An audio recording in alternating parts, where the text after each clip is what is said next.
اپنی ہر ایک شام ہر ایک رات بیچ کر اب آ گیا ہے جینا ہمیں ذات بیچ کر. ہم بھی ہیں کیا جب کہ کبھی دھوپ کے تلے صحرا خرید لائے ہیں برسات بیچ کر. یہ شعر پڑھا میں نے جناب استاد، بلکہ اگر اردو کے محاورے کو غلط استعمال نہ کر دیا جائے تو میں کہوں گا کہ استادوں کے استاد جناب فرد بادشاہ پاکستان کے پہلے ننجا ماسٹر بھی ہیں، بلکہ گرینڈ ماسٹر میں کہتا ہوں، اور شاید تو خیر وہ ہیں ہی. ان کا شعر میں نے پڑھا آپ کے سامنے. آج ہمارے ساتھ موجود ہیں فرد بادشاہ صاحب کے ہونہار شاگرد، جو شاعری میں بھی اور مارشل آرٹ میں بھی میں سمجھتا ہوں کہ ان کے وارث ہیں. آئیے اسی شعر کو لے کر ان سے مزید اشعار بھی سنتے ہیں. جناب خلیل احمد بخاری. السلام علیکم سر، خیریت سے ہیں؟ ٹھیک ٹھاک ہے؟ بہت شکریہ آپ نے ٹائم دیا، ہمارے لیے وقت نکالا. تو میں نے جو الٹا پلٹا آپ کا طرف کروا دیا شعر پڑھ دیا. میں سمجھتا ہوں نہ صرف تعارف ہے بلکہ یہ ہمارا غرور ہے الحمدللہ کہ ہم نے ان سے بہت کچھ سیکھا ہے، نہ صرف مارشل آرٹس سے بلکہ زندگی ہم نے ان سے سیکھی ہے، بلکہ کشید کی ہے ان سے. ان کی ذات میں سمجھتا ہوں بڑی ڈائمینشنل ہے، ملٹی ڈائمینشنل ہے، اور ان سے سیکھ کے آئے ہیں. اور وہی نا کہ ریت جتنی پھیل جائے ریت ہے، خشک ہو جائے تو پانی کچھ نہیں. آپ پہاڑوں کی طرح زندہ رہیں، ریگزاروں کی جوانی کچھ نہیں. یہ فرد بادشاہ ہے. کمال کمال. یہ جو ہر موڑ کیا ملتی ہے سر. واہ واہ کیا کہیں. اگر یہ کلام آپ کو آتا تو پلیز. یقیناً بہت یاد نہیں ہوگا، میرے جب کوشش کرتے ہیں کہ اس کے ایک دو اشعاری میں آپ کو سنا پاؤں گا کہ جس طرح شہر سے نکلا میں بیمار تیرا، یہ اجڑنا ہے کوئی نغم کا. یہ جو ہر موڑ پہ آ ملتی ہے مجھے فرحت، اور نصیبی بھی کہیں میری خرابی تو نہیں.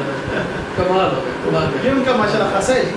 ان کی مہربانیاں ہیں، آسیاں ہیں. تو آپ نے مارشل آرٹ کے علاوہ ان سے شاعری میں بھی ان سے انسپائر ہیں، آپ خود بھی شاعری کرتے ہیں آپ؟ جی تو اپنا کوئی ایسا شعر کلام جو آپ نے رانی میں موجود کیا ہو یا صاحب کا؟ میں آپ کو ان ساری باتوں سے ہٹ کے کلام کی طرف مائل کرنا چاہ رہا ہوں، اور اس کا تھوڑا سا میں آپ کو بیک گراؤنڈ بتا دیتا ہوں. اس کے بعد آپ کو شعر سمجھنے میں آسانی ہو جائے گی کہ کلام کچھ ایسا ہے کہ بچہ ایک آ جاتا ہے کلاس میں اور استاد اسے پڑھا رہا ہے، بہت مشکل ہے، دقیق سا ہے کلام. تو وہ بچہ جو ہے وہ اپنی کتابوں کے بغیر کلاس میں بیٹھا ہے. اچھا. استاد دیکھ کے اسے تھوڑا سا پریشان ہوتا ہے کہ یہ بغیر بستے کے بغیر کتابوں کے اسکول آ گئے. تو اس میں تھوڑی سی ایک تب آزمائی ہے کہ معلم حکیم نے کہا بڑے ہی پیار سے، معلم حکیم نے کہا بڑے ہی پیار سے، کتابیں اپنی کھود ہو کے در سے علم آگے ہی روح میں اتار لے، زندگی سنوار لیں.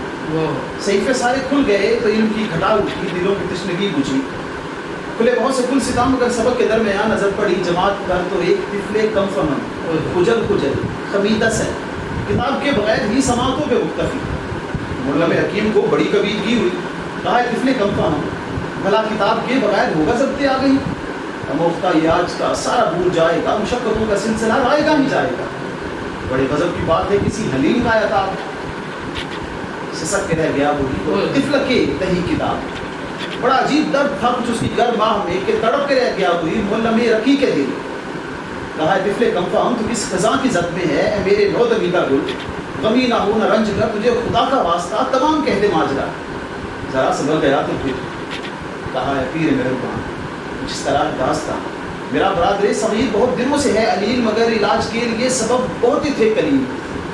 سارے صرف جان مگر نہ ہو سکی شفا، جو گھر میں کچھ بھی نہ رہا تو رات میرے باپ نے کتابیں نہیں. چونکہ یہ ماحول بن گیا، اب یہاں بھی ایک ماحول پیدا ہو گیا، سما بن گیا ہے شاعری کا. تو میں چاہتا ہوں کہ وہ والی شاعری آپ وہ والی نظم بھی اسی باب میں سناتے چلے جائیں. تو غلام الدین قاسمی صاحب نے کہا تھا کبھی ہم خوبصورت تھے. تو یہ سلسلہ چل نہیں رہا تو میں احباب آپ کو یہ بات سناتا چلوں کہ یہ نظم اصل کو بہت ہی پسند ہے. اور کیوں پسند ہے مجھے سال ہر سال کے رفاقت سے بھی معلوم نہیں ہو پڑا ابھی تک، اور لیکن ہر موقع پہ اور جب میں اسے یہ نظم سناتا ہوں تو اس کی آنکھوں میں ایک نمی میں محسوس کرتا ہوں.